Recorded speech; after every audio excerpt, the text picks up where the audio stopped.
Hello everyone, আসসালামু আলাইকুম। সবাই কেমন আছেন? আশা করছি সবাই ভালো আছেন, সুস্থ আছেন। অনেকেই আমার কাছে জানতে চেয়েছিলেন যে ভাইয়া আপনি এখন নতুন কোনো ক্যামেরা নিছেন নাকি অ্যাকশন 5 প্রো বা কিছু গোপ্রো তো আগের মতো দেখতেছি না। তো হ্যাঁ, আমি নতুন ক্যামেরা নিছি, সেটা হচ্ছে DJI অ্যাকশন 5 প্রো যেটা আছে সেটা। আর এখন অনেকেই রাতের ফুটেজ দেখতে চাচ্ছিলেন। তো এই যে এখন ভিডিও করতেছি, এখন বাজে হচ্ছে সন্ধ্যা 7:30টার মতো। আর ঠিক তখনই আপনারা ভিডিওতে দেখতেছেন কেমন দেখা যাচ্ছে আপনারা জানবেন। আর আমি তো এখন দেখতে পারতেছি না, আমি যখন এডিটিংয়ের সময় হয়তো বা দেখতে পারবো যে কেমন দেখাচ্ছে। তো এটাই হচ্ছে DJI অ্যাকশন 5 প্রো রাতের ভিউ। আর এই হচ্ছে বাইকের হেডলাইটের আলো। এটা হচ্ছে ইয়ামাহা ফেজার ভার্সন 2, যেটা নতুন বের হয়েছে ব্লু কালারের। সেটাতে আপনারা সবাই জানেন যে এলইডি হেডলাইট দেওয়া হয়েছে। তো এলইডি হেডলাইটের আলোর নিয়ে কোনো কমপ্লেন নেই। আলো বা এরকম আলো, দিনের মতো আলো, মানে একদম ফকফকা হয়ে যায় চারপাশটা। M8 আছে না, সেটার M8 যেটা এলইডি লাইট, ওইটাই দেওয়া হয়েছে এর ভিতরে যা দেখলাম। যেটা আফটার মার্কেট কিনতে গেলে আপনার 1,000 টাকা বেশি লাগতো, সেটা আর কি কোম্পানি অটোমেটিক্যালি দিয়ে দিচ্ছে, এইটাই পার্থক্য। আর এটার যে পার্কিং লাইট সেটাও এলইডি করে দিছে। ও, ভাঙা রাস্তা, যার কারণে সবাই আমার সাইডে চলে আসতেছে। তো সেই জন্য এটার আলোর অনেক বেশি, মানে আমি যদি ফোকাস দিই তাহলে মনে করেন পিছনে কেউ কিছু দেখতে পারবে না, এরকম একটা অবস্থা। তো তার মধ্যে DJI অ্যাকশন 5-এর বা 5 প্রোর ক্যামেরার ভিউটা অবশ্যই সুন্দর লাগবে। আমি তো আপারে দিলে কেউ চোখেই দেখবে না, এই ডিপারে দিয়ে রাখছি একটা মাত্র। আহ, আমার হেডলাইট জ্বলতেছে দুইটা দিলে, এই যে দেখছেন। এই হচ্ছে অবস্থা। যাদের ইয়ামাহা ফেজার ভালো লাগে, ফেজার লাভার কিন্তু একটা অন্য ধরনের, যারা এই বাইকটা কিনে তারা সহজে বিক্রি করে না, অনেক দিন চালায়। ইভেন আমিও 2020 সালে যখন প্রথম ফেজার কিনি না, তখন কিন্তু এই বাইকটা প্রায় 22,000 কিলো চালাইছিলাম, তারপরে সেল করছিলাম।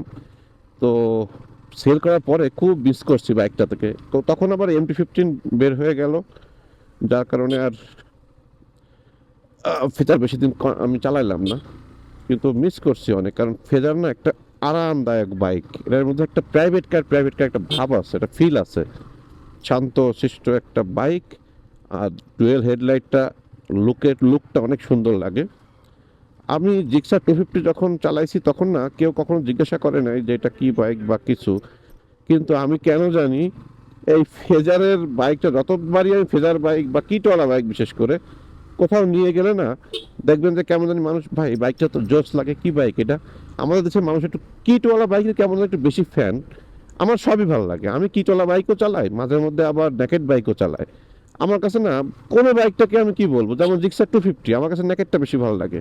জিক্সার 250 আমার কাছে না কিটওয়ালাটা ভালো লাগে না, মানে এসেপটা ভালো লাগে না, কেন আমি জানি না। কারণ আমার হাতে ব্যথা হয়, এই জন্য হতে পারে। আর ফেজার আবার ওই কিটওয়ালা ভালো লাগে। এফজেড সিরিজের যতগুলো বাইক আছে, ভার্সন 4-3 আমার কাছে একদমই পচা লাগে, কারণ সামনের দিকে এত মোটা, আবার হেডলাইটটা দেখায় মনে হয় যে টাকি মাছের মাথার মতো। আমার পিছন দিকে নাই, একদম সমান প্লাটিনার মতন, একদম সিটটা আবার সমান, স্প্লিট সিট থাকতো তাহলে একটা কথা ছিল। ভার্সন 2, আবার এফজেড ভার্সন 2, ওটা আবার লুকিং এর দিক থেকে ভালো। এটা হচ্ছে ইয়ামাহার বাইকের কথা বলতেছি কিন্তু। আর সুজুকির আমার কাছে ন্যাকেট বাইক ম্যাক্সিমাম, তবে প্রথম একটা এসএফ ছিল না, আগের এসএফ যেটা একটা হেডলাইট ছিল, ওইটা কিন্তু আমার কাছে ভালো লাগতো। আবার ওটা একটু সোজাভাবে চালানো যায়। কিন্তু ওই বাইকটা কেন ডিসকন্টিনিউ হয়ে গেল, খুব কষ্ট লাগতো তখন। মানে ওটা যদি থাকতো না, আমি সত্যি বিশ্বাস করেন এটা এলইডি হেডলাইট লাগাইতাম আর ওই একটা বাইক আমি এখন যদি চালাতে পারতাম, ওই বাইকটা আমার কাছে খুব সুন্দর লাগতো। পরে যেটা বেরোইছে ওটা একটু স্টাইলিশ করছে বেশি, কিন্তু ওইটার মতো না ফিল আর থাকে না। মানে যেটা মনে করেন একটা ওল্ড ইজ গোল্ড একটা কথা আছে না, মানে পুরানো জিনিসের কিন্তু আলাদা একটা ফিল আছে। আপনার সেই ইয়ামাহা RX পিছন থেকে বটবট বটবট করে শব্দ হয়, সাদা সাদা ধোঁয়া বের হয়ে যায়, তারপরও না ওই বাইকগুলো যদি আপনি চালান না, একটা নস্টালজিক ফিল আসে আলাদা। তো পুরানো যতগুলো বাইক আছে ওইগুলোর মধ্যে একটা ফিল ছিল। এখন কেমন জানি বাইকগুলো, কোম্পানিগুলো কেমন জানি, মানে বাইকের লুকিং অনেক গর্জিয়াস করে, কিন্তু বাইক চালানোর পরে না ওই ফিলটা আর পায় না যে আমি একটা বাইক চালাচ্ছি। বাইক যদি বাইকের মতো না হয় তাহলে, আমি যে ফিলটা নেওয়ার জন্য বাইক কিনছি সেই ফিলটা যদি না থাকে তাহলে আসলে মজা নেই।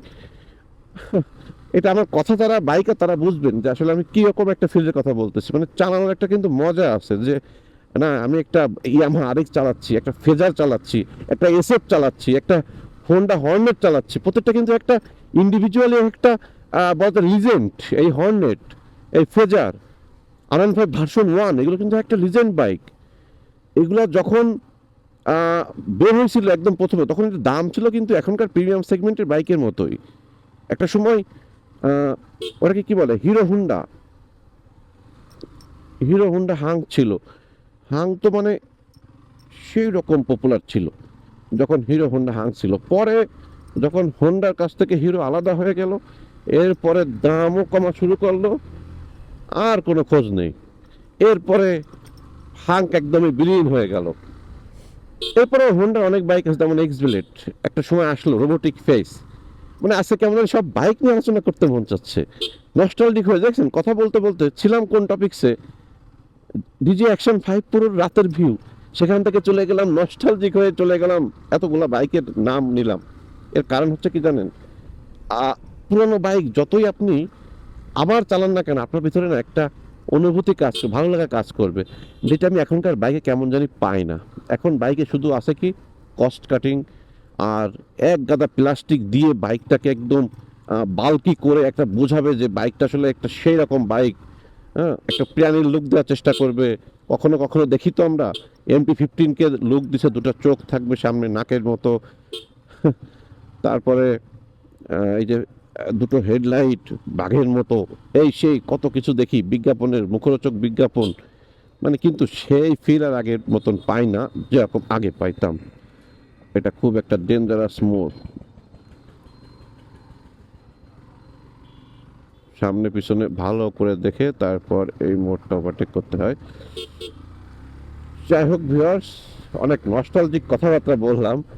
যাদের কাছে যত পুরানো বাইক আছে একটু কাইন্ডলি কমেন্টে জানাবেন যে কার কাছে সব থেকে বেশি ওল্ড ফ্যাশনের বাইক আছে। 20 বছর, 25 বছর, 30 বছর আগেরও যদি কোনো বাইক থেকে থাকে তারা একটু কমেন্টে জানান তো যে তার কার কার কাছে কি কি মডেল আছে। পুরানো বাইক আছে না, আমার খুব মনে পড়তেছে, যেহেতু কমেন্টে আজকে দেখতে চাই। পুরানো বাইকের একটা মেলা বসে যাক না, কমেন্টে দেখি উড়াধুরা কমেন্ট করেন। তো ভিউয়ার্স, এখান থেকে বিদায় নিচ্ছি এখন আপাতত। পরবর্তীতে কথা হবে আবারও সুন্দর কোনো টপিকস নিয়ে। সবাই ভালো থাকবেন, সুস্থ থাকবেন, আল্লাহ হাফেজ।